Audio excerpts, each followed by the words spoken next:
Right, when I was squatting at 17 West 24th Street, nobody cared about the Flatiron Building. I thought I was nuts.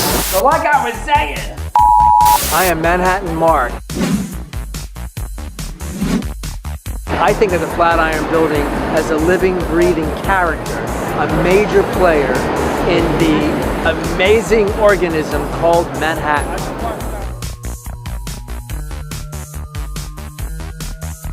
The Flatiron, it's an ingenious design to interrupt the flow of air so that the winds aren't rocketing across the surface of the Flatiron and becoming 120 miles an hour.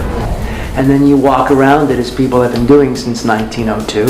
These beautiful, delicate ripples across the facade of the Flatiron, both sides, slow the wind down and channel it into the apex. You know, I never realized until I started doing some drawings and paintings of it, the Flatiron is actually a right angle. It's not a perfect triangle. The thing that so many people aren't aware of as they're rushing across the sidewalk is that in vaults underneath their very feet, right there, the vaults extended both sides out underneath the Flatiron. You and I right now are literally walking over pivotal New York history, right beneath our feet. Women's rights, African Americans' rights, gay rights. An amazing Frenchman named Louis Bastinobie, or whatever the pronunciation in those days was. Louis created the first women's bar under those sidewalks where a woman didn't need a male escort.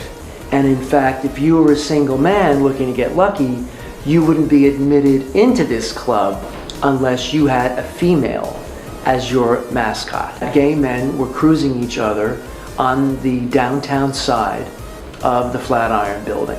Louis had the good presence of mind to hire these especially good-looking young men to be in the club as waiters or just paid to sit there and be good-looking at the bar, which of course increased the female clientele. Rudolph Valentino, that was one of his first jobs there.